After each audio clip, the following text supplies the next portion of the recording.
Alhamdulillah. Bismillahir Rahmanir Rahim. Alhamdulillah Rabbil Alameen. Wal aqibatu lil muttaqeen. Was salatu was salamu ala rasulihil ameen. Wa ashhadu an la ilaha illallah wahdahu la sharika lahu wa ashhadu anna Muhammadan abduhu wa rasuluh. Allahumma salli wa sallim ala nabiyyina Muhammadin wa ala alihi wa ashabihi wa barik wa sallim. My brothers and sisters in Islam, you all know why we are here tonight. We are here solely for the sake of Allah subhanahu wa ta'ala, and inshallah, if not all, inshallah most of us, I hope all of us, have the intention to bring deen in our lives, meaning to bring kitab and sunnah in our lives. I have this and a book of sunnah. This is our goal, to bring these two in our daily lives. That's our maqsad, that's our goal, inshallah ta'ala. So let us keep that maqsad clear, as a clear vision, clear goal for us, that we have to bring these two, not just this book, kitab and the sunnah of Nabi Muhammad sallallahu alaihi wasallam. Allahumma waffiqna. My brothers and sisters, before I start answering your questions, and I have some very interesting, great questions like last time, and I actually like to spend more time in answering questions than just talking, But there are a few things that are very important that we need to say to set the tone right so that our hearts are synchronized. You know what synchronization is, right? It's a little technical term, but it means so that our hearts are in the right place, inshallah ta'ala. Meaning we're all on the same page, inshallah ta'ala. Allah subhanahu wa ta'ala says in the Quran, بعد أعوذ بالله من الشيطان الرجيم بسم الله الرحمن الرحيم لقد كان لكم في رسول الله أسوة حسنة لمن كان يرجو الله واليوم الآخر وذكر الله كثيرا.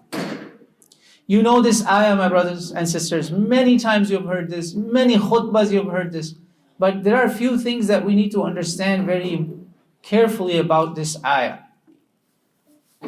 This ayah came at a time when Muslims were struggling with the problems of hypocrisy.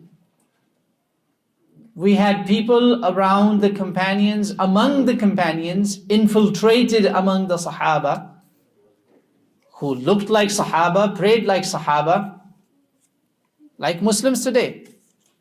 Everybody looks like a Muslim, everybody has a good name, Muhammad, Abdullah, Salih, mashallah. But not everybody is Salih.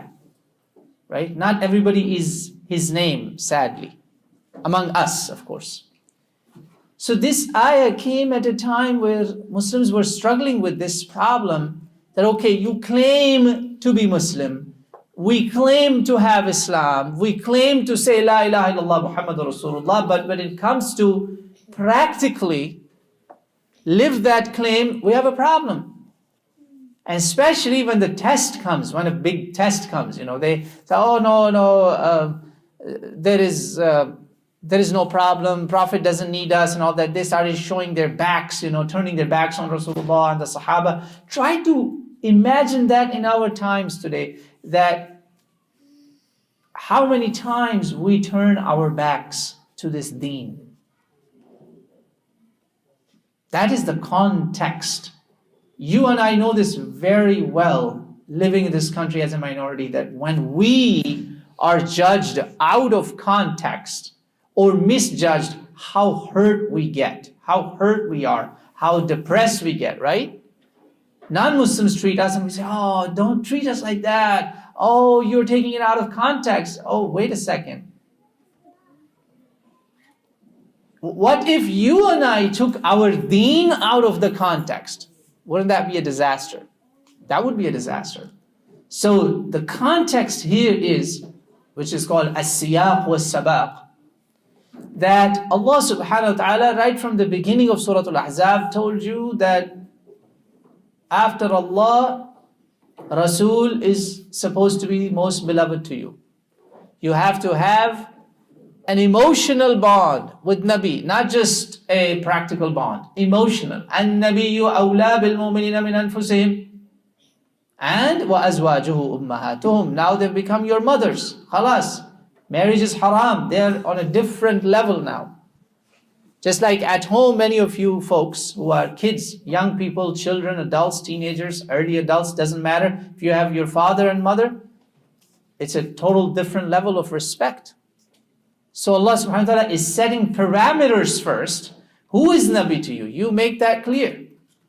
You understand who Nabi is to you. You have to have that allegiance. Al-wala wal-bara. And then Allah subhanahu wa ta'ala makes it super crystal clear after giving us a case study. You know, case studies, you all study that? Case study of hypocrites. And then he says, لَقَدْ كَانَ لَكُمْ فِي رَسُولِ اللَّهِ أُسْوَةٌ حَسَنَةٌ. If you want to be a mu'min, if you want Allah, if you want akhirah, if you don't want to be a munafiq, if you don't want to be just an ID Muslim, if you want to be a true Muslim, not just a Muslim who's Muslim because he's born in a Muslim household, or somebody in his family converted to Islam, or somebody for marriage got converted. No, none of these reasons. If you truly are a Muslim for Allah, you are truly to your claim, La ilaha illallah Muhammadur Rasulullah. If it's practically in you, you have to have Rasulullah as your qudwa, as your role model. This is what this book is telling you.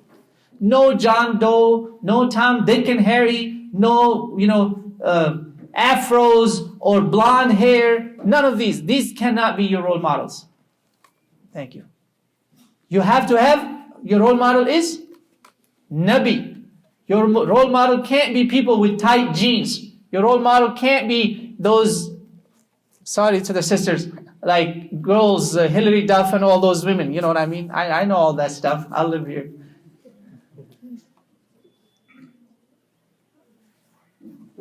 These people are not your role model, whether men or women. Kobe Bryant, for that matter, he can't be your role model. The man ditched his parents. The man sued his parents. These people are artificial. They're happy just from the outside. From the inside, they're very depressed people. Most of them are taking psychotic pills. Your Nabi didn't take psychotic pills. La samahallah, if Allah tested him, that's different, marad, as a sickness. But because of haram, because of drugs, because of alcoholism, because of becoming alcoholics or drug addicts, yes, you will end up getting mental health issues. Yes, these issues will come because you did not choose Allah and Allah's Rasul. Allah tells you go to Rasul. Allah is telling you, because Allah is not going to come here. Why Allah gave you Rasul? Some people, non-Muslims, he says, question Muslims that, okay, we Christians, you tell us that we make Jesus divine, but don't you make Muhammad Sallallahu Alaihi Wasallam as divine? Our answer is no. Nabi Muhammad Sallallahu Alaihi Wasallam is not divine. Why? Because Nabi Sallallahu Alaihi Wasallam is a human example, is a human role model. If God Almighty came, think about it. You have to answer this to non-Muslims, guys, brothers and sisters. Imagine if non-Muslims tell you, okay, why don't you follow God? Why do you have to follow Muhammad sallallahu alaihi wasallam? Of course, I'll say sallallahu alaihi wasallam, peace be upon him. Brothers, every time I say Muhammad, you must say sallallahu alaihi wasallam. It is dururi. Otherwise, you are bakhil, you are stingy. And an angel said, actually Sayyidina Jibreel alayhi salam said, raghima anfu. May his nose be dusty, may he be or she be humiliated, in front of whom my name is mentioned and he does not say sallallahu alayhi wasallam. And Rasulullah said, Ameen. So make sure you say sallallahu alayhi wasallam. 10 rahmah will come to you from the skies right now. You have to say it with ikhlas, okay? So these people will tell you, why you don't follow God? Why do you follow Muhammad sallallahu alayhi wasallam? Our answer is, look, if God came, Jalla Jalaluhu. Of course, this will not happen, but let's say hypothetically to answer these sufaha, that if God Almighty came and He was praying before us, He was doing all the hasanat and good deeds, what are we going to tell Him? Oh, you're God, you're too perfect. You're not like me, right? That's the argument people will have. That's why Allah subhanahu wa ta'ala says, tell them, إِنَّمَا أَنَا بَشَرٌ مِثْلُكُمْ يُوحَى إِلَيَّ أَنَّمَا إِلَهُكُمْ إِلَهٌ وَاحِدٌ. Allah chose a bashar because you are bashar, you are insan. If Rasulullah sallallahu alaihi wasallam, Let's say if we were angels or jinns, Allah would have sent an angel or a jinn Rasul. He says that in the Quran.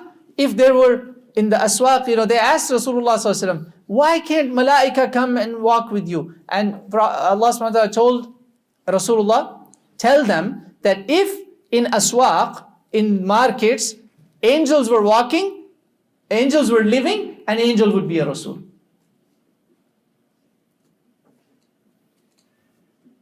So that is the reason Allah chose a human example, that you and I cannot say, oh, you are too perfect, oh, you are not a human. No, he is a human being.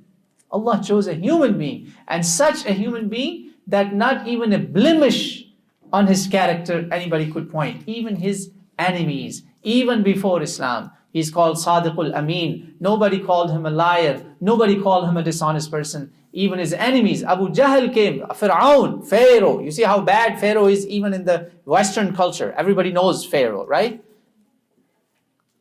And our Pharaoh came to Rasulullah sallallahu alaihi wasallam, famous, mashhoor seerah story. Oh Muhammad sallallahu alaihi wasallam. Oh Muhammad, I can't tell you you're a liar. I can't. I've never seen you lie. I know you're not a liar. Allahu Akbar. This is called power of Islam, power of haqq, the charisma of Rasulullah's personality. He says, I know you're not a liar, but I can't leave the old ways. I can't leave the ways of my people, my ancestors. Allah, that's the problem. This is our problem also, my brothers and sisters. Think about it. Allah chose somebody for us who is so perfect that his enemies love him. They don't hate him because of his character. They hate him just because they have a hatred toward Islam.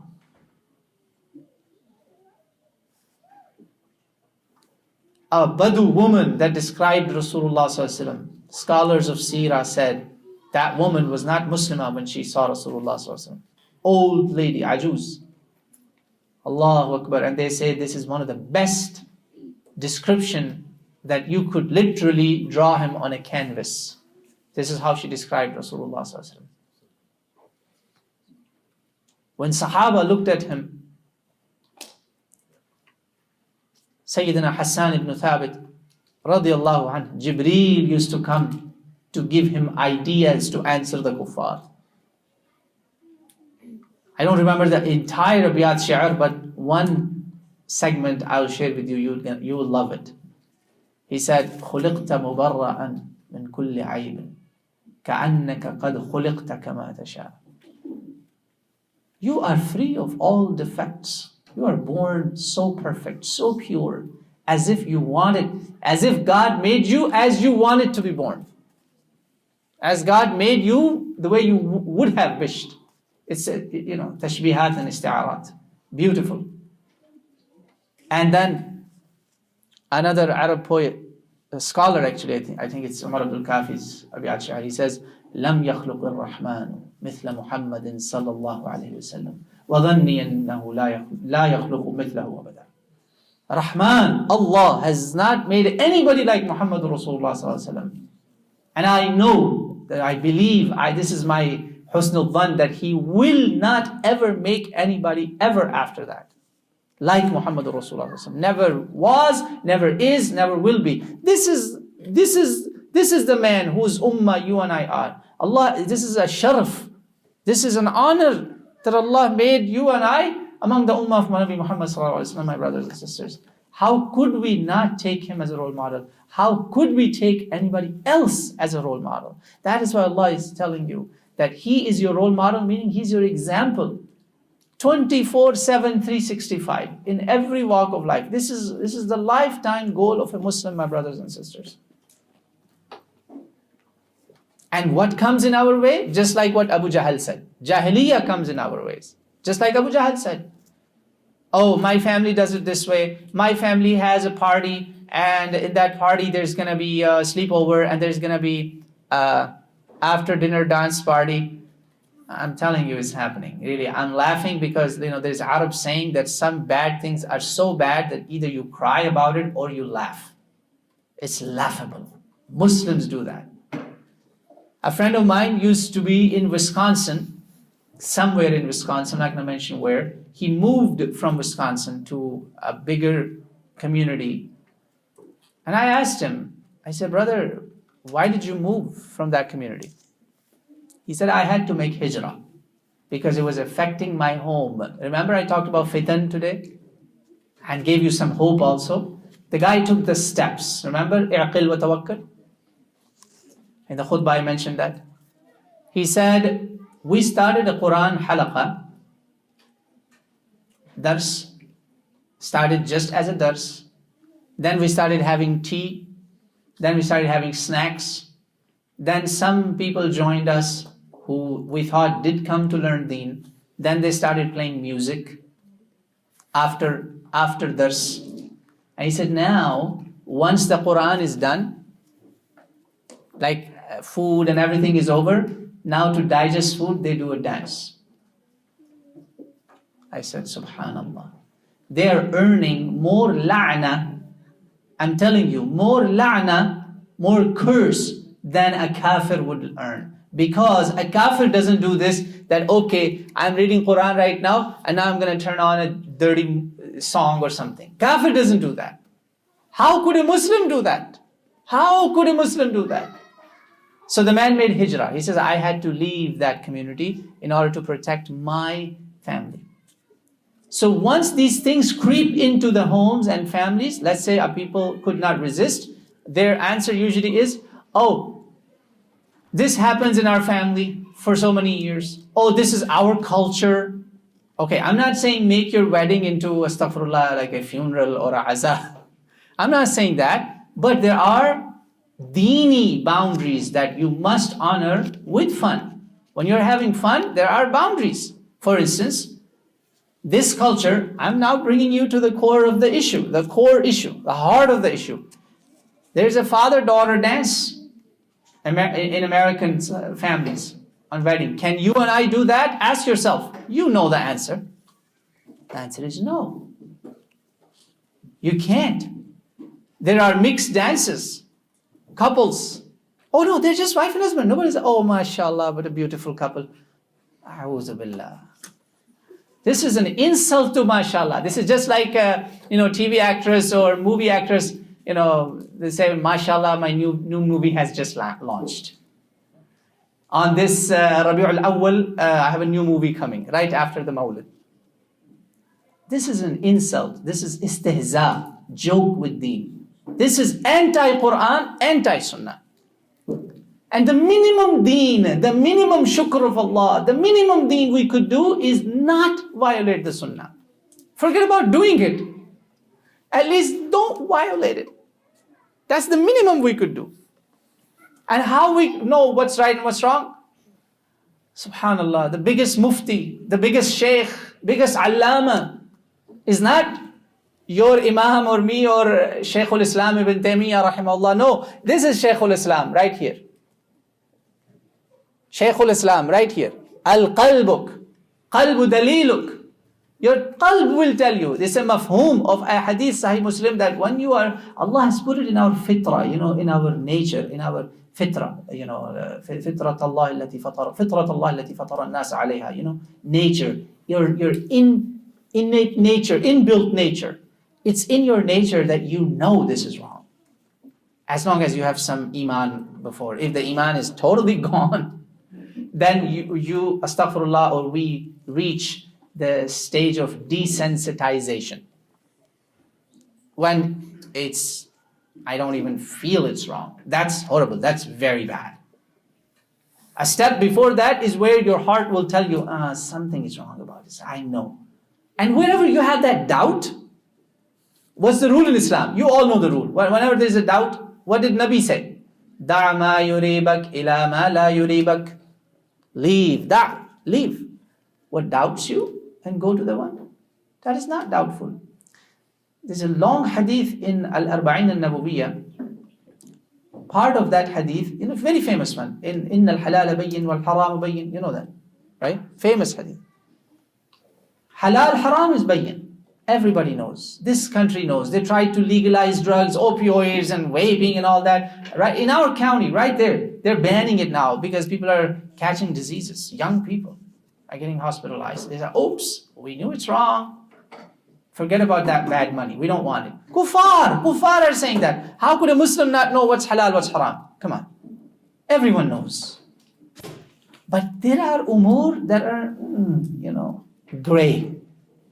What's gray? I rhyme with gray. I say gray takes you away.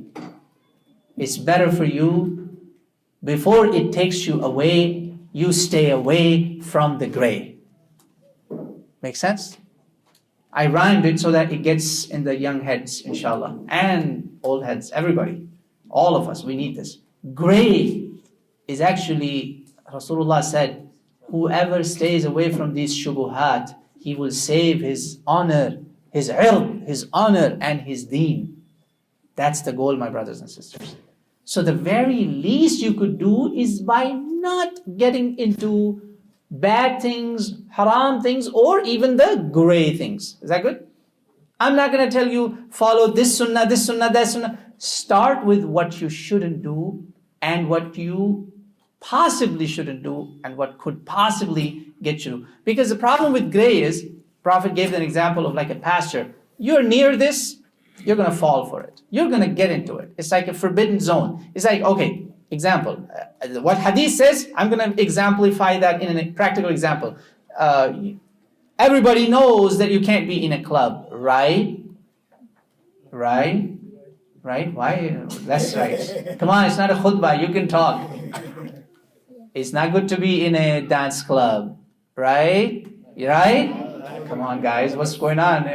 You need to see your imam after I leave. Okay? Everybody knows that. How about you say, my friends are inside. First of all, you shouldn't have those friends. But, how about I just stand outside? I'll just check it out. That how they get lost. I just want to observe. I'm going to write a research paper of lost people getting into the parties and drunkenness. You stand outside. I guarantee you, I've been in this country long enough to know this. And most of my time I've spent around youth. Okay? Except my Fajr hour with the older folks. Most of the time is with the young folks. Whoever has tried this became a drunk person, became a drug person, became a womanizer, became a zani or a zaniyah. Wal-'ayadhu billah. Na'udhu billahi min dhalik. Allahumma hafadhna. Got it, my brothers and sisters? So biggest help you could do to yourself for the sake of Allah and following the sunnah of Rasulullah is by not doing haram and by not going near the gray zone. You got it? Gray zone. Stay away from the gray zone, inshallah ta'ala. And then, of course, my lifetime goal should be, this is not going to happen overnight. Salah, Saum, Zakat, Hajj, all of these 5 pillars of deen. And then Amr bil Ma'ruf, Nahi anil Munkar, and Jihad fi sabilillah. I'm not talking about take the guns right now and let's go somewhere. No, I'm talking about jihad that you could do here. Jihad of ilm, jihad of protecting your deen, your honor, your dignity, strengthening your community. You got a lot of jihad to do here. You have a big jihad against shaitan in this country. You may think that the brothers and sisters in our countries like Iraq, Sham, Libya, Yemen, and Burma and all these places are being bombed and all that. Maybe they're better off than us. Their fitan are bombs and bullets. These are their tests, right? And they smile under those. Many of them, you ask them, how are you? They say, Alhamdulillah. But our fitan are very deadly, my brothers and sisters. Our stomachs are full. Our refrigerators are full. We have good food. We have good homes. Heat, cold, whatever you like. But where's our fitna? Our fitna is more deadly. It's kufr, disbelief, shirk, ilhad, Satanism, atheism, agnosticism, and so many things. We are losing our children and our communities, my brothers and sisters, to shaitan. Tell me, isn't that a bigger fitna than bombs and bullets and guns and all that? So you have a jihad to do. So all of these day to day, your 5 pillars, one of the best thing you could do start beautifying your 5 salah. Beautifying it. Start decorating your day with zikr. Some of you cannot sit down and do zikr right after Fajr. No problem. Say that, okay, today, yeah, I know I couldn't sit down and do my adhkar al-sabah al-masa. From this day onwards, I'm going to make a niyyah that I'm going to do 10 times salah ala nabi in the morning and 10 times in the evening. That's quick. And you know the benefit? Shafa'a. Rasulullah sallallahu alaihi wasallam, wajibat lahu shafa'a. Shafa'a. Hadith sahih. If I quote any da'if hadith, please correct me. You can find this in the books. Graded sahih in Kitab al-Adhkar, Imam Nawawi, Ibn Qayyim al-Jawziyah, and also Hisn al-Muslim, Shaykh Qahtani's book. Very beautiful books of mostly 99.9% authentic hadith. Easy. One sunnah you could adopt, salawat ala nabi sallallahu alaihi wasallam, 10 times in the morning, 10 times in the evening. Oh, I forgot. Let's say, oh my God, I forgot to do my dhikr. Let's do it right now. While you're saying, Allahumma salli ala sayyidina, Allahumma. But have it ikhlas. All these easy sunan. Big sunan, of course, are that you have to modify your homes, culture of your homes according to the sunnah. Alright? It's not sunnah to play, provocative, vulgar movies in your homes, for instance. It's not sunnah. So don't do it. Remember I told you, you can choose not to do certain bad things and you will still get ajr, inshallah ta'ala. Remember, by not doing bad, you get one ajr.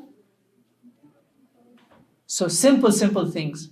Make them goal of your life. And inshallah it will come. It's not going to happen overnight, remember. But your goal should be that, let's say, every month, I'm going to adopt one sunnah of Prophet ﷺ that is missing in my life. And everybody make their own muhasabah. Can we do that, inshallah? It's easy, inshallah ta'ala. So I hope this khatira will benefit all of us. Inshallah, there's a lot of take-home messages. I'm going to start with your questions, inshallah. I have already 4 or 5 questions here, about 4 or 5. I'm going to choose this first because it's about respect. And I chose this question. It was not the first in the order, but I chose this first to practically demonstrate respect. So a sister most likely asked this question. Can you give advice? So we're starting our question answer part now, all right? Pay attention. Bismillah ar-Rahman ar-Rahim. Can you give advice to the brothers who disrespect the sisters? And in that it says, please. Really, brothers, this is I'm telling you, this is a problem that some of us have. I'm not saying all of us. Not all. You know what I mean? Now, how we can improve in this? Every time you see a sister, all the people, young people, middle-aged, elder, everybody. When you see a sister, make your every best effort that this sister does not feel, does not feel disrespected, does not feel harassed, and does not feel being checked out with your eyes. Don't scan her with your eyes. That's horrible. I know people do that. Say, man, alhamdulillah, in one look, I'm done. My job is done. Horrible. That's horrible. That's a form of disrespect. Try your best. I know it's tempting. That's why our masajid do not have, mixed prayers and all that, because of all these haya reasons. All right? Allah says to the man first, وَقُلْ لِلْمُؤْمِنِينَ يَغُضُّوا مِنْ أَبْصَارِهِمْ. Mu'mineen, man, lower your gaze. It's difficult, but it's doable, inshallah. Lower your eyes. Open the door. Make way for a sister. This is how you could do respect, and you could avoid disrespect by some controlling of your eyes and all that. Now, few things it's important to understand to the sisters also. Our sisters, mashallah, most of them are salihat, most of them are qanitat, most of them are muhajjibat. I hope I don't have to translate all this, right? Pious sisters, mashallah. Most of them do hijab. My dear sisters, I have a humble request to you. Hijab is your biggest respect and honor that Allah subhanahu wa ta'ala has given you. And the best hijab is the hijab of Ummuhatul Mu'mineen. I say this for a reason. You know where Allah subhanahu wa ta'ala mentioned in the Quran, لَقَدْ كَانَ لَكُمْ فِي رَسُولِ اللَّهِ أُسْوَةٌ حَسَنَةٌ. If you get a chance, go home, open Surah Al-Ahzab. I request to my sisters, you have homework to do. You ask me a question, you have work to do. Brothers, you also have work to do. And I told you the ayah before was Surah Nur. Now we go to Surah Ahzab. Look what Allah subhanahu wa ta'ala said in Surah Ahzab. One was the one, 21, 22, where Allah says, Nabi is uswatun hasana for you. A very natural question comes. Who is the role model? Who should be my example? It can't be a Hollywood actress or a Bollywood actress or some other woman. It can't be that, right? I hope by saying La ilaha illallah Muhammad Rasulullah, we agree that men or women, our ideals, our stars are not those guys or those girls, right? Those guys or those girls. You all agree, inshallah? If someone doesn't agree, really, we need help. Seriously. That's our aqidah, that's Islam. I'm holding Quran. Allah is saying that. I'm not saying, it's not my opinion. And there's no ikhtilaf, by the way. Oh, no, maybe this Imam said though, maybe Abu Hanifa, maybe Ahmad ibn Hanbal. La, laysa al-ikhtilaf. There is no ikhtilaf about this. No ikhtilaf al-madhhabi. MashaAllah. So, ijma'an. Natural question comes in the minds of sisters that who should I follow as a woman? Because Prophet ﷺ did not give birth to children. Prophet ﷺ was not a woman, right? Natural question. The answer is right here. Remember, context is very important. Right after Nabi being mentioned as Uswatun Hasana, ayah number 28. Ayah number 28. Ya ayyuhan nabi, qul li azwajik. Tell your spouses, your wives, if you want dunya, this dunya, glitter, bling, bling, fata'alayn, come. I'll give you some of the dunya stuff and I'll say bye-bye, assalamu alaikum. وَأُسَرِّحْكُنَّ صَرَاحًا جَمِيلًا. But if you want Allah and Akhirah, you have great ajr. And remember, O wives of Rasul, O women of the Prophet's household, if you do bad, you will have double adab. Double adab than any other woman. And now, standard rules of taqwa. Ya nisa al-nabiyyi lastunna ka ahadin min al-nisa in ittaqaytun. In ittaqaytun. If you want taqwa, don't act like every other woman. Don't act like women of jahiliyyah. That's what Allah is saying. وَقَرْنَ فِي بُيُوتِكُنْ وَلَا تَبَرَّجْنَا تَبَرُّجَ الْجَاهِلِيَّةِ الْأُولَى. Stay in your homes. I'm not saying don't go to work, resign from your job. I'm not talking about that. Basically, Allah subhanahu wa ta'ala is saying, for unnecessary reason, oh, I just want to take a hitchhike. Allah is not recommending that. He's saying this is tabarruj, وَلَا تَبَرَّجْنَا تَبَرُّجَ الْجَاهِلِيَّةِ الْأُولَى. Don't dress, don't put on makeups and show off of your body and skin like Jahiliyyat al-Ula. Subhanallah, not Hollywood. This is old stuff. Hollywood is not modernity. America told you this is modern. Less clothes, modern. More clothes, backward. La. Laysa kadhalik. Allah says, وَلَا تَبَرَّجْنَا تَبَرُّجَ الْجَاهِلِيَّةِ No. الْجَاهِلِيَّةِ الْأُولَى. قَدِيم. هذا قَدِيم. Do you get it? So sisters also have an obligation. And inshallah, I am sure men will also behave Islamically, brotherly as a moment. Despite all this, a lot of sisters, I have seen it, who would be very Islamic and everything, but they sometimes still face a very rude treatment sometimes. And sometimes, I'll tell you one more thing. Brothers have to understand, guys are not sensitive.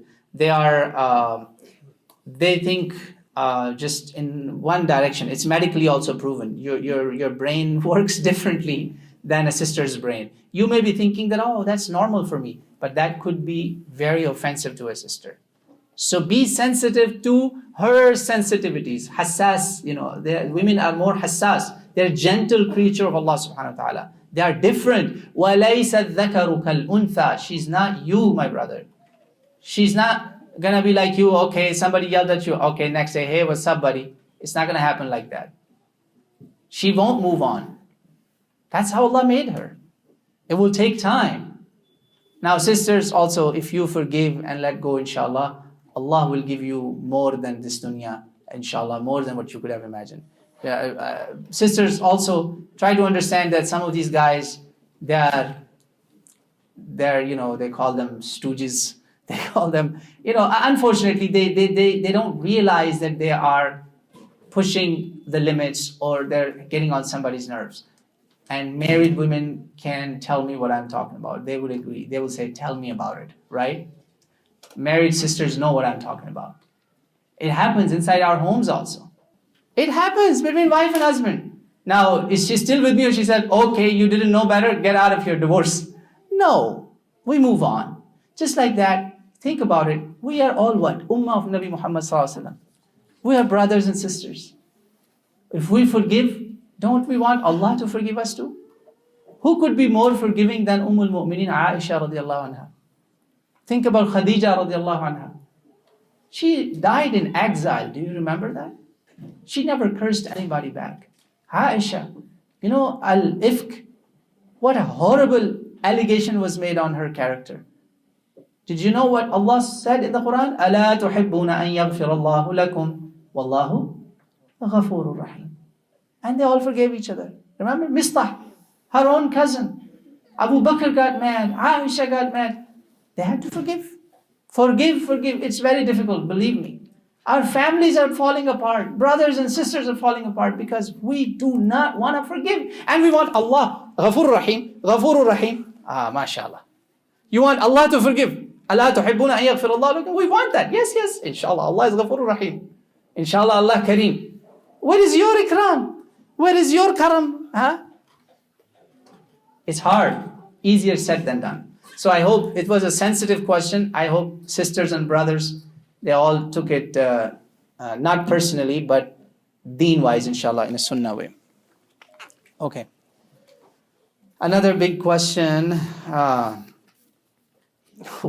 I know Islam gave women their full right, but why do you think most women have been killed or are reported from the Middle East? Brothers and sisters, I want to tell you this. I was once, I've been working with these different religions. In Arabic, it's called Muqaranat al-Adyan. I used to believe in all this, what I have here. I'm not saying we don't have a problem. Definitely we have a problem. But the way this came to me, this question, I'm not saying it's a bad question. I believed in this. I was sitting in my department during my graduate studies about 6 years ago or 6 years ago. In front of my non-Muslim professor, I used the word honor killing. You all know what I'm talking about, right? Qatl namus. It happens in one of the most secular of the secular countries, Turkey. They became super secular to become part of European Union. But European Union said, not for Muslims, right? That country where they did not want religious identity, imagine.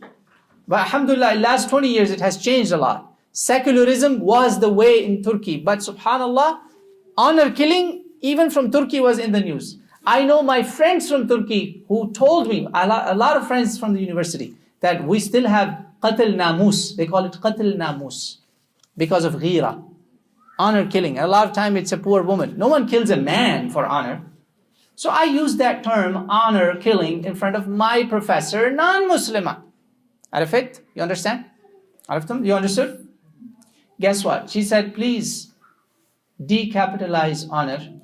Don't even use the word honor. This is a systematic way of the West to defame Muslim societies, to put the Muslim communities down. This happens very much over here too.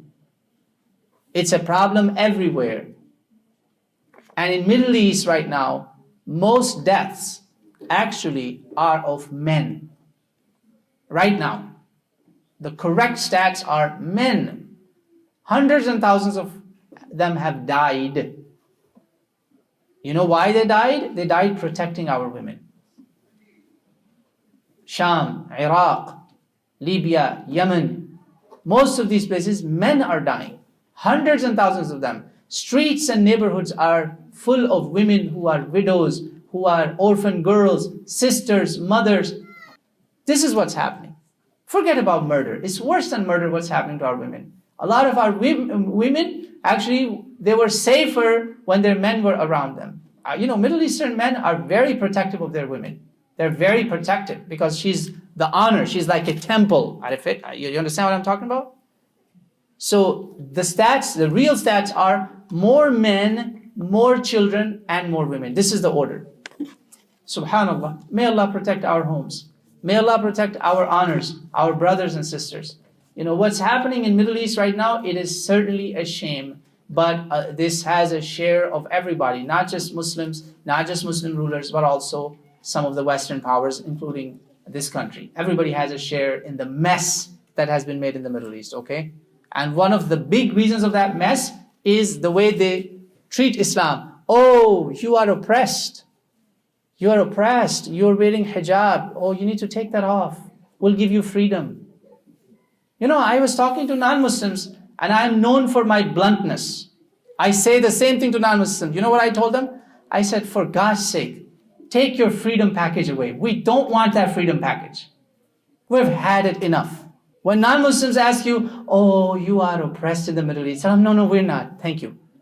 Leave us as we are. If you left us, if these forces left us, they did not meddle with our affairs, we would have been fine. Do you know a 15-year-old girl that came on TV before Iraq was bombed in Saddam's time?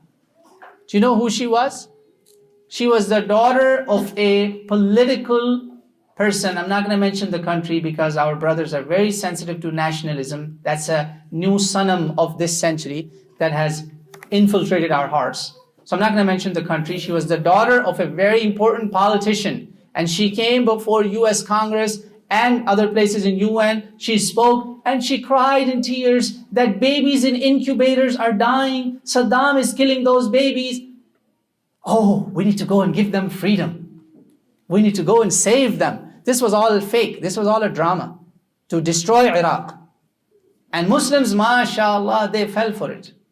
They fell for it in a very stupid way. So I don't believe in a lot of this. A lot of that is propaganda. May Allah save us all from that, inshallah, and keep our communities strong, inshallah ta'ala. Third question, can you give some tips for maintaining prayers? This includes that are mandatory as well as the Sunnah prayers. One of the things that has helped me to maintain my prayers is that pray in the early time. This is one of the great Sunnah of Prophet ﷺ, goes right in hand with our topic. Remember I talked about 5 pillars? Everything that you see in your salah, saum, whatever is the best, whatever is the Sunnah of Rasul ﷺ, choose that. And one of the best things that helps you stay connected and not lose your salah is that pray it as soon as it comes. And don't worry about Sunnah and Nawafil. You can do those later. You have the entire time window. For instance, Dhuhr. As soon as it comes, what's the time for Dhuhr here? 1 o'clock. Pray as soon as you hear the adhan. As soon as you hear the adhan in your home or on your phone, wherever you are, quickly pray it. Don't wait, oh, I will be relaxed. Let me finish all my work. Let me finish this. Let me finish that. You know what shaitan does? Oh, you have to do this. Oh, you have to do that. And when you're praying in the last minute, you realize all these things could have waited. Because Rasulullah told us, best salah is ala waqtiha. Best salah, okay? That will help, inshallah. And sunan and nawafil, they add to your khushu'. So don't underestimate them. Whenever you get a chance, but please don't force the kids to do it. But one thing is, kids, if I wasn't trained to do sunnah, maybe I would never pray sunnah. So this is part of your training sometimes when your parents are telling you. So do take sunnah seriously, okay? Inshallah, I hope these tips will help you. Early time, quickly, and also let's say you have a 3-hour meeting at work. Your meeting starts at 1 o'clock, it ends at about 3. You'll be thinking, well, okay, I'll pray at 3, and then Asr is like 4:30. No. Pray early, even if you want to do Jama'. Especially if you don't follow Hanafi and Maliki madhab, other ulama of Shafi'iyya, Hanbaliyya, these two madhahib, and of course our people who follow Salafi school of thought, all of these groups, they agree. And of course Ithna Ashariya also. These four groups agree on Jama' Bayn as-Salatain in your town also. Many ulama in each group, many. And I tell you, especially students, how many of you are in college? Many of you? College students. You have sometimes 3-hour class. If you are in a 3-hour class, definitely you're going to miss one salah. What is better, missing it or praying it together? Now Jama', there is 2 rules. Jama' taqdeem, early time Jama', like Dhuhr, you bring Asr to it. Jama' ta'khir, you have Asr, you bring Dhuhr to it. But always Dhuhr first, Asr. Same thing for Maghrib and Isha. Taqdeem is better if you can afford to do it. Better than missing it, ya ikhwan. This also helps. And of course, in travel, you'll have a gift from Allah subhanahu wa ta'ala. Take advantage of that. Again, if you follow Hanafi and Maliki madhab, as I told you, Alhamdulillah, I have spent time around most of these madhahib except Ithna Ashariya. I haven't spent time around them, but I know something about their fiqh also. That, other than Maliki and Hanafi, others are mostly permissible to do it in town also. And I'm saying Rasulullah actually, Sahih Bukhari, Sahih Muslim. There was no matar, there was no khawf, there was no marad, there was no safar. All of these conditions, rain, storm, fear, disease, travel, these are the reasons of combining prayer. None of those was there, and Rasulullah prayed Dhuhr and Asr together, and Rasulullah prayed Maghrib and Isha together. Don't make it a routine. Ithna Ashariya, I'm not targeting them, but Ithna Ashariya have a problem. The 12ers, those who follow 12 Imams or believe in the philosophy, they do it every day. And I have a dalil against that. In Nahjul Balagha, one of their famous books that every home has it, every one of their homes, most of them have it. Sayyidina Ali wrote a letter when he was Khalifa, Amirul Mu'mineen, to his governors that pray every prayer, all 5 prayers on 5 times. He did not tell them combine every day Dhuhr and Asr, every day Maghrib and Isha, Dhuhrain wa Maghribain. La. Don't make it everyday thing, okay? So even the fatwa of Ali is against that. Don't do it every day. You understand what I'm talking about? Do not combine Dhuhr and Asr every day because I told you so. I didn't tell you that, okay?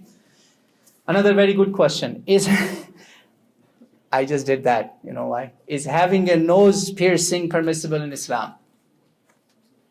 Guys, what do you think? Who said no? Man, Jazakallah khair. Ana uhibbuka fillah. Good boy, mashallah. His dad should buy him something special, gift, or give him $5. Great answer. Alhamdulillah. Are women allowed, sisters, nose piercing? What do you think? Yes? No? Who thinks yes? Sisters, I'm not asking brothers, sisters. Are you allowed to pierce your nose? What do you think? What does your heart tell you? It's allowed. Yes, some people are looking at each other. Let me see what she has to say. No, you're allowed. You're allowed piercing in the nose, in the ears, as long as it is not masculine. See, scholars have drawn certain lines about nose piercing. If you live in a place where it resembles kuffar, where it resembles mushrikeen or a certain kind, sadly, in America, there are some places, not all places, where women who are into bad stuff, they pierce their nose. They pierce their lips. They pierce too many places, all over. Don't do that. Why? Because we have a principle in deen, tashabbuh. Imitating the kuffar is in general haram for all of us. It's forbidden. All right? As long as you don't imitate them, the misguided, the dhalleen, you're fine. Sisters are fine, okay? For their zina. As long as it is not to show to other men, to non-mahram. Okay? Got it? Inshallah. Why is that? Allah subhanahu wa ta'ala has mentioned that shaitan's wish is to have you change the creation of Allah. So men, if you try to look differently than what Allah made you, It is bad. And Rasulullah said, a man who tries to imitate women is cursed by Allah subhanahu wa ta'ala. A woman who tries to imitate men is cursed by Allah subhanahu wa ta'ala. La'na. So make sure you don't imitate each other across, right? Another question. I don't work. Can I donate for my husband from my husband's money? Yeah, as long as he doesn't go bankrupt.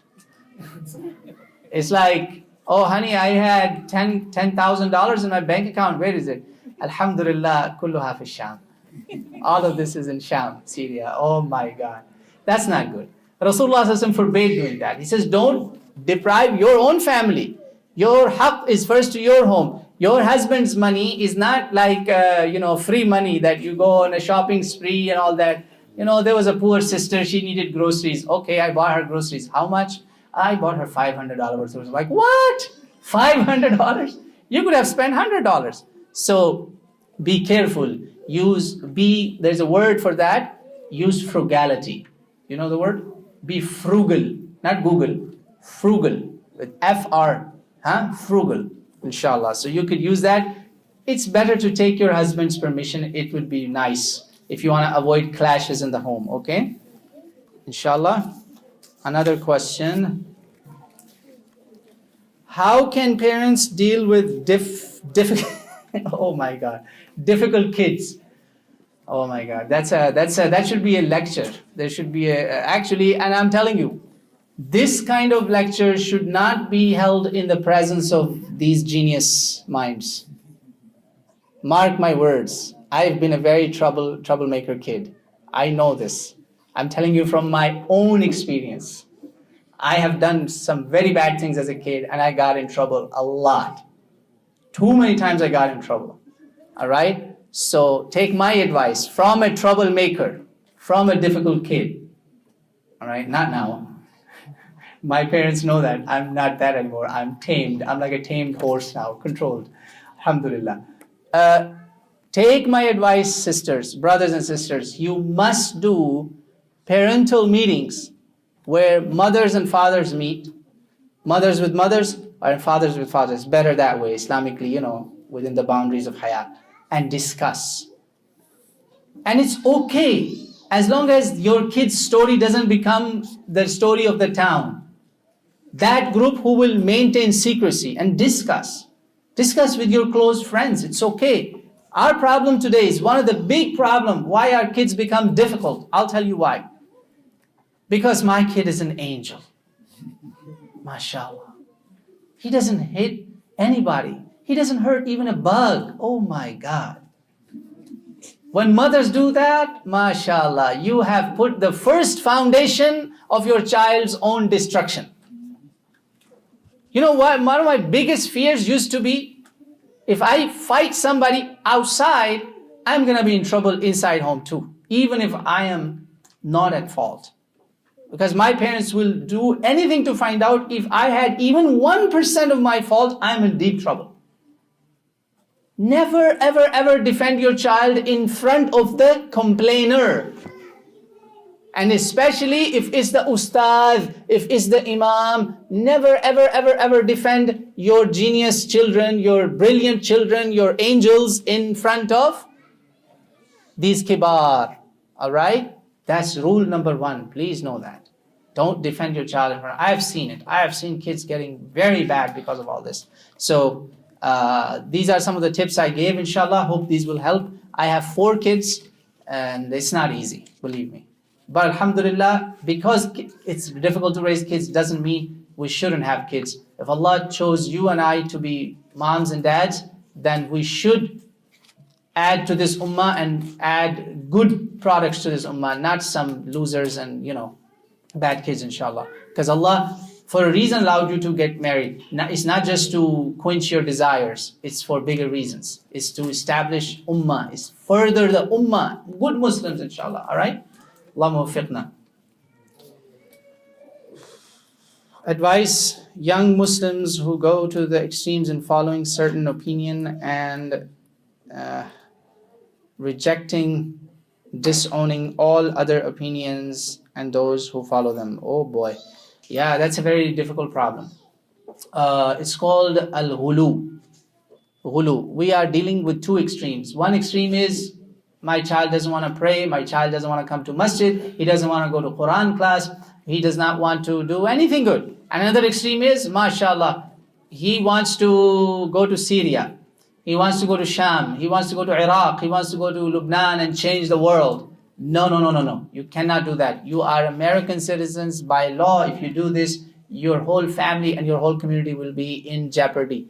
Do not encourage yourself or your kids do that unless you want to completely make hijrah and go there and never come back. That's a different story. That's your call. I'm not recommending that. However, we have another extreme, which is intolerance toward Muslims and amazing tolerance toward kuffar. In fact, acceptance. رُحَمَاءُ بَيْنَهُمْ وَأَشِدَّاءُ عَلَى الْكُفَّارِ. This is the attitude of a Muslim. Muhammadur Rasulullah sallallahu alaihi wasallam. وَالَّذِينَ مَعَهُ أَشِدَّاءُ عَلَى الْكُفَّارِ رُحَمَاءُ بَيْنَهُمْ. Merciful among one another. What happened to that mercy? Oh, you are Maliki? You must be Sufi. Astaghfirullah. Turn my face out of it. I have seen people leaving salah, not praying behind one imam. Oh, I don't think his aqidah is right. What deen is this? You want to, who told you to do this judgment? Let me give you a dalil. Is there anybody worse extremist than Khawarij in this ummah? No one. Rasulullah said they are out of the millah. They almost became kuffar. Yet they were praying, they were fasting more than Sahaba. And they had a problem, big problem in their aqidah about Allah subhanahu wa ta'ala. You know who prayed behind Khawarij? Abdullah ibn Umar radiallahu anhu. He prayed behind them in salah. Sahih hadith. You can check it out in Al-Muhalla of Imam Ibn Hazm al-Zahiri. Al-Zahiri. Zahiri Imam. I know it comes from our own home. I know this. I've spent time among Zahiriyun. They are my mashayikh. Not all, many of them. Very dangerous fatwas. These are fatwas that serve the kuffar. I have seen people in Haram not praying behind Imam of Haram. A'udhu billahi min zalik. Na'udhu billahi min zalik. Ya Shabab, deen is much bigger than your narrow vision. Study, learn, and you will see that how wasi' this deen is. Be acceptable of your Muslim brothers and sisters. I'm not saying everybody is perfect. That I don't mean that. People have faults. A lot of firaq, a lot of sects and these schools are batil. I know that. Their manhaj is batil. I know that. But who told you to stop saying Salamu Alaikum, to stop loving them? Didn't Allah tell you that this is one ummah? Didn't Allah tell you love your brother, love one another? Rasulullah told you that. Rasulullah told you, Afshu salama bainakum. Did he say that? La afshu salama bainakum, baina firqatikum. Rasulullah didn't say that. Afshu salama bainakum. The one you know and you don't know. Even the one you don't like, you should say Assalamu alaikum wa rahmatullah. And then, إِذَا فَعَلْتُمُهُ تَحَابَبْتُمْ. You will love one another. Inshallah, it will help the ummah. Shabab need a lot of help. And even sometimes our elders, sadly. It's not just Shabab. Anyways, next, what's your ideas about time management? Oh boy, that's difficult. One of the things I've noticed, I'll tell you one thing. Today our khutbah was starting, the time of the khutbah starting. My niyyah was to be here 1 hour early. And I got detracked by mistake. We went to our downtown and 10 minutes of that. And then 15 minutes. So we got here from my target time, 20 minutes late. Did I make it in time to the masjid? Yes, I did.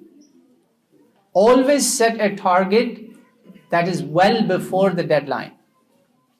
That helps. It won't happen all the time, but always have that niyyah, inshallah. Okay? That will help. That's a good tip. Inshallah, it will work. It worked for me today, inshallah. That's a big question. I'll skip on that. Can you give us a list to do on daily basis for teens? Oh boy. Teens, okay. Teenagers is a very difficult time. Keep them engaged, not just always with religion. Give them fun activities. allow them to play with each other, more physical activities, more sports, more physical activities like basketball, soccer, all those things will help them, inshallah ta'ala. Engage them. Let their minds get their energy out. Otherwise, this energy will go in the wrong directions. An idle brain is shaitan's home, So get them engaged with deen and dunya both. I'll give you an example. We had a ping pong competition. Kids were in the masjid for 8 hours. Out of those 8 hours, we had dars less than 1 hour. That's it. 7 hours they were doing nothing, playing, and then short prayer break. Playing, a short prayer break. Good? That helps, inshallah. Why is that Friday prayer time in Fort Wayne late time than other states? That's nothing. That's not a big deal. Fuqaha, there is Jamhur of the Ummah. They allow that every community can fix their time. There is an ideal time. Ideal time is between Dhuhr and Asr. And there is Madahib, Imam Malik rahimahullah is one of them, who allowed even going all the way before sunset, not after sunset. Imam Ahmad ibn Hanbal, he said you can go even before that. You can start even before Zawal. See the wide spectrum. Why did they do that? They said Rasulullah sallallahu alaihi wasallam in a nas, nusus, not said one word that Jum'ah must be prayed at this time. He was praying in a certain time. That's the ideal time. But there are communities that can't do it. Ya ikhwan, you are blessed that you have communities that follow Islam. We had a situation in our Islamic history where khususan bil khusus, our Umayyun, you know how long their Jummah khutbahs used to be? MashaAllah, this Hajjaj ibn Yusuf al-Thaqafi, sadly he's a hero to some Muslims. Allahumma hadina. Hajjaj ibn Yusuf is called Mubir, murderer, kadhab, not by me, by Asma bint Abi Bakr radiyallahu anha in Sahih Muslim. Where? In a book of Hadith. Who is saying that? Asma bint Abi Bakr. Hajjaj was giving khutbah, Dhuhr, gone. Asr, gone. Asr is ending, and a man stands up, he says, Amirul Mu'mineen, please pray. He says, okay, let me teach you something. He signals his soldier, grabs the guy, takes him outside, chops off his head, who is next? Thank Allah you don't have an imam like that. Thank Allah you don't have an imam like that. So, this, fuqaha, they said that shows that sahabi, the tabi'i who made sabr, his sabr was, Dhuhr is gone, even Asr he allowed. Based on that they made fatwa, that he waited how long you could wait. Based on that they made fiqh, understanding. So it's not a big deal. Actually right now in your community, your Jumu'ah is safe. It is in the Dhuhr and Asr window. There's no ikhtilaf about that. There's no ikhtilaf about that. Everybody agrees, Dhuhr and Asr. Between Dhuhr and Asr, nobody has ikhtilaf. The others, there's ikhtilafat. Remember, be too early, too late. There's ikhtilaf. But you're safe, alhamdulillah. It's not a big deal. It's not a problem, inshallah. Non-Muslims, when they say, you deal with them, please deal with them in peace.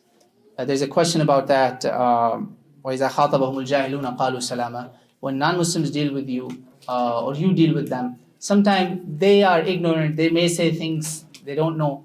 Don't act rashly.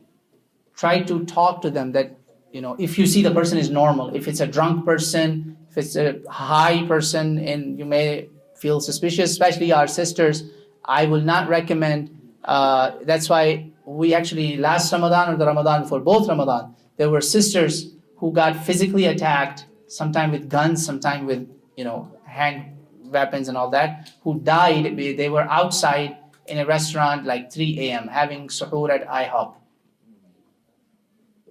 Remember what Allah said? وَقَرْنَ فِي بُيُوتِكُنَّ. There's a reason. Allah wants you to be safe, and your home is the safest place for you. Don't try to engage in a dialogue when you're alone, especially. We don't live in a safe world anymore. All right? This is the times of fitan. Brothers also, I recommend the same thing for you. Don't just say, MashaAllah, let's sit down, have a chit-chat. It's better to walk away, especially in a situation where you think this could be a dangerous situation. Make your best judgment, okay? You understand what I'm talking about? So yeah, man, peace out. All right, I'll talk to you later, and just get out of the situation. All Muslims, men and women, must learn self-defense. You should know how to defend yourself. Does everybody agree with me on that? Be strong Muslim. Al-mu'min al-qawi khayrun min mu'min al-da'if. Inshallah. I believe that's it. We have completed all of our questions. There's one folded paper. It's a long one. I don't know what that is. If I have missed anything, please feel free to raise your hand and ask one or two more questions, and we're done then, inshallah ta'ala. Anybody from the audience who wants to ask, brothers or sisters? Oh, best for the last. Men are gonna go happy, wild, crazy, huh? What should a woman whose husband wishes to marry another wife do? Brothers are happy. That's the question I want, right? Fantasy of all men. I see smiles already.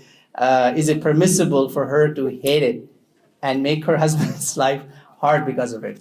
Look, is polygamy, it's called polygamy. Is polygamy legal in America or illegal? Illegal. So if your husband, if a sister has asked a very good question, that should she hate it or not? Sister, I'll tell you, don't hate it. If you hate it, try to make the man's life difficult. It could lead to a divorce or zina. Both are not good, right? Talaq is a jaiz halal, which Allah does not like. Abghad al-halal indallah. And then on the other hand is zina. Both are bad. You don't want that. But men also have to understand something. You need to use some of this, not other things. Sometimes man's problem is they don't use this. They think with other things. That's why there are curse words in America for such men, because their heads are not straight. Do you know Rasulullah sallallahu alaihi wasallam, for 25 plus years of his married life, peak of his shabab, he was not married to any other woman? He was monogamous. Did you know that? Alayhi salatu wasalam. Did you know that? Sayyida Khadija salamullah alayha was his only wife. Only wife for whom he had kids. That tells you the Prophet's marriages were not for other reasons, like the men, other men do. That doesn't mean polygamy is not allowed in Islam. In Islam it's allowed. This country doesn't allow you. Shouldn't you respect the laws of the land? And second big issue, or third big issue, so I address the sisters, I'm addressing the brothers now. Third big issue with polygamy is, why is it that every man, mashallah, who dreams to have another wife always wants to go for another younger than him and a single woman, never married before? Isn't that a little unfair? You have hundreds and thousands of widowed women, al-armalat. Has anybody thought of them? Sisters, I request you, if your husband offers to support a widow, armala, or a very older lady, like Sayyida Sauda radiallahu anha, you should support it. As long as your husband promises you to honor equal rights and everything. Do you understand what I'm talking about? Believe me, most of these men will not go for that choice. So if anytime your husband, I'm teaching you a trick, if anytime your husband comes to you, Alhamdulillah, Quran says, mathna wa thulatha wa ruba', tell them, yes, good. So make mathna from a widow, a woman that is older than you. I will be happy, no problem. Most of them have said, okay, I'll think about it. That's the problem. Back home, we have a sheikh. Someone approached him for second wife.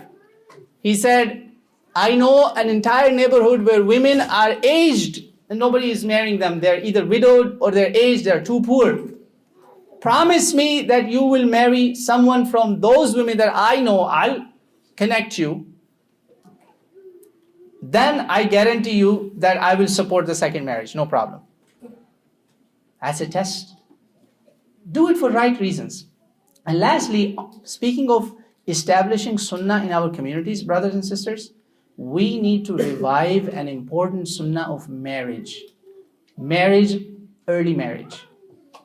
Okay? Non-Muslims are doing that. I go a lot to the farms and, see the folks in this country. Many of them are getting married early on. When you delay the marriage, fathers and mothers, I'm talking to moms and dads, you delay the marriage, oh no, you have to graduate first, oh no, you have to finish medical school first, and then you have to get a job. Do you know what happens in college? Ask me. Wallahi, horrible things they do in college. They learn how to do zina, they learn how to do drugs, they learn how to do alcohol. You are sending them to a hell. Many brothers who come from overseas, one of the reasons they go back safe without haram on their degrees is because they come already married. Encourage early marriages. And also, don't look for spouses based on money, based on wealth. So many of our sisters, I know their fathers and mothers are biggest problem in the way of their marriage. Oh, this guy asked for you? Look at him, he's broke. But he's a good Muslim. Imam is recommending this guy. This guy has never had any extramarital affairs. This guy doesn't smoke.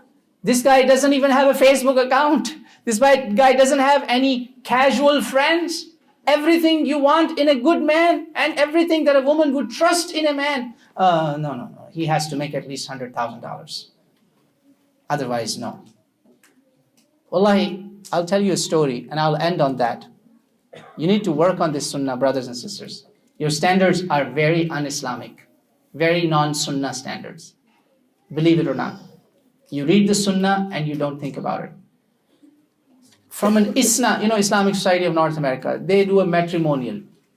They try their best to keep it as Islamic as possible, although I have reservations. Some of my friends went there, and the scene they saw over there, when they drew it before my eyes, it's like I could imagine it, and wallahi, it was bringing me to tears. A daughter was coming out with her father, and I think mother also, and she was telling her parents or father, shoot me, just kill me. And she was shouting. And some people saw that, in ISNA convention, people are seeing it in the matrimonial section, not in the other places. When she was telling this to her father, shoot me, just kill me, get rid of me. So people came and tried to calm them down, and some of my friends were there who were looking for a spouse. They said, she was crying in tears. He said, my father comes here every year, and he does nothing but reject people. Tell me, should I do zina? Should I find a boyfriend on my own? Where are we heading? You know that this is the times of fitan. Zina has become the easiest in this time in this century. Easiest. Where are we heading? Make the Sunnah of marriage easy. I'm not saying just pick up any Tom, Dick and Harry and just khalas. No. At least let them get 18, 19, 20-year-old with some maturity, you see. And mashallah, there is a brain study, in Europe. I forgot which country. I just learned about that study. They found out that the girls, they are 2 years, scientifically proven, thousands of brain scans they have looked at. 2 years maturer than the guys. So scientifically proven, a 15-year-old girl, or let's say 18-year-old girl, is mature minimum equal to a 20-year-old guy. She's 2 years ahead of a guy of her age. MashaAllah. Takbir to the sisters. And Allah has blessed you with a brain that's structured differently. You can multitask better than men. That's why Allah chose you, mothers, not these men. I'm sorry. If Allah chose them to be men, they would have either one or none of the children. Either one or none. So Allah chose you to be good mothers and good sisters and good makers of society. These Western Modern folks tell you, oh, you want to be just a mother? Just a mother? Do you know how hard it is to be a mother? More difficult than working 8 to 5 in a job. There is no factory in this world, no college, no school, no university that makes men as grown-up, mature, good Muslims. Today I am here because of the training, the tarbiyah my grandmother gave me and my mother gave me, and a share was from my father. Most of it came from the women in my household. Ya ikhwan, ya akhawat. Women. If my mother and my grandmother were working women or socializing women, another problem. Our women who don't work, they waste their time socializing. That's also horrible. Remember, you have a mission like Azwaj al-Rasul Sallallahu Alaihi Wasallam. Allah said in the Quran, you have a mission to do. There cannot be an ummah without raising good homes, inshallah. All of our questions, alhamdulillah, lots of good questions came. I have completed, alhamdulillah, all of them. May Allah subhanahu wa ta'ala protect our homes. Oh, what? Boy, more? Don't we have to pray? Yes. In relation to your last question, yeah. Can you give the example of Ali radiallahu anha and Fatimah RA? Yes. Sayyidina Ali also, about second marriage. In fact, I quote that a lot of times. Thank you for reminding me. Beautiful example. Ali, there's a social element also attached with the marriages. Ali came to Rasulullah Sallallahu Alaihi Wasallam. You know who was Ali married to? The best of all the women in the Ummah of Muhammad Sallallahu Alaihi Wasallam. In Nabi Muhammad's Ummah, there is no woman better than Sayyida Fatima Salamullah Alaiha. We agree on this. Do we agree? If we don't, we need to study Deen, Quran and Sunnah. She's not ahead of Maryam, remember, that's why I said, in the Ummah of Muhammad Sallallahu Alaihi Wasallam, she's the best. And she's in the household of Ali. Ali came and he wanted to marry the sister of Ikramah. Ikramah ibn Abu Jahl. Remember?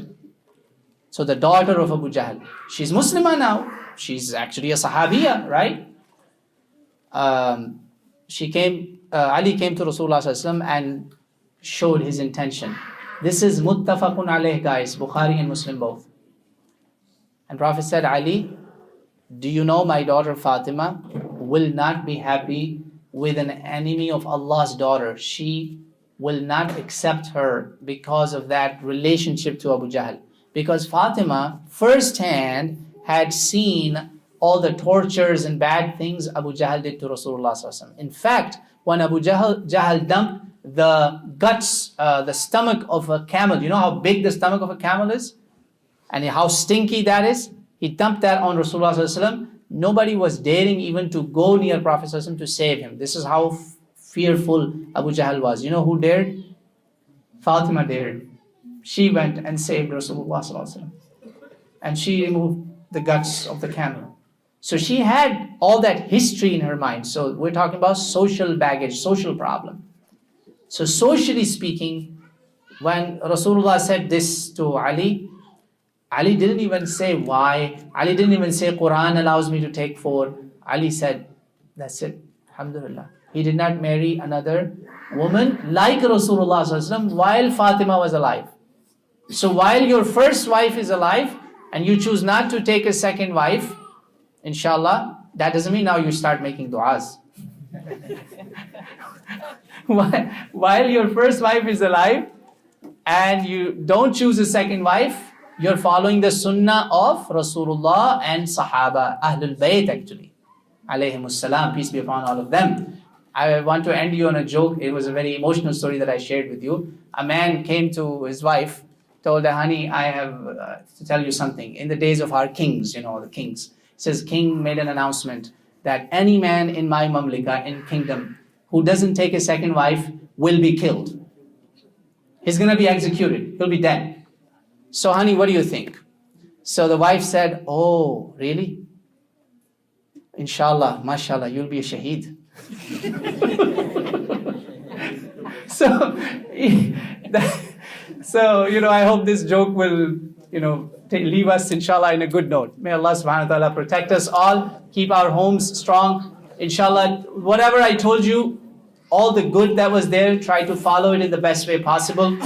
Don't just get it out of your heads, inshallah. May Allah subhanahu wa ta'ala guide us all, keep our homes and families strong, bring deen in our homes, in our community, in our societies, make us good ummah, inshallah, good ummah Muslimah that other Muslims take pride in. Please do not forget your brothers and sisters in your du'as who are suffering around the world, inshallah. Always keep them in your du'as, inshallah. Allahumma salli wa sallim ala nabiyyina Muhammadin wa ala alihi wa sahbihi wa barik wa sallim. Inna Allaha wa malaikatahu yusalluna ala nabi. Ya ayyuhalladhina amanu sallu alayhi wa sallimu taslima. Allahumma salli ala Muhammadin wa ala ali Muhammadin kama sallaita ala Ibrahim wa ala ali Ibrahim fil alamin innaka Hamidum Majid. Allahumma barik ala Muhammadin wa ala ali Muhammadin kama barakta ala Ibrahim wa ala ali Ibrahim fil alamin innaka Hamidum Majid. Allahumma ansur al-Islam wal Muslimin. Allah help the Muslim Ummah wherever they are. Allah give izzah, victory, support, nusra, help to Ummah wherever they are. Allahumma a'izz al-Islam wal Muslimin. Allahumma adhill al-shirka wal mushrikeen. Allahumma dammir kulla a'da'i ad-din. Allah, all the enemies of Islam, they may claim power and superiority over us, but they are not more powerful than you. O Allah, destroy all the enemies of Islam and give Islam victory again. Give Muslim Ummah victory again. Give them nusra, inshallah, from ghaib, from your treasures, inshallah ta'ala. Innaka anta ala kulli shayin qadir. Allahumma inna nas'aluka ilman nafi'a ورزقا واسعا وشفاء من كل داء وسقم. اللهم اشف مرضانا ومرضى المسلمين. اللهم إنا نسألك علما نافعا ورزقا طيبا وعملا متقبلا. ربنا آتنا في الدنيا حسنة وفي الآخرة حسنة وقنا عذاب النار. اللهم اقسم لنا من خشيتك ما تحول به بيننا وبين معصيتك ومن طاعتك ما تبلغنا به جنتك ومن اليقين ما تهون به علينا مصائب الدنيا ومتعنا اللهم بأسماعنا وأبصارنا وقواتنا واجعله الوارث منا واجعل ثأرنا على من ظلمنا وانصرنا على من عادانا. اللهم لا تجعل الدنيا أكبر همنا ولا مبلغ علمنا ولا إلى النار مصيرنا. اللهم لا تسلط علينا من لا يخافك ولا يرحمنا. وصلى الله تعالى على رسوله خير خلقه محمد وعلى آله وصحبه أجمعين برحمتك يا أرحم الراحمين. Thank you so much.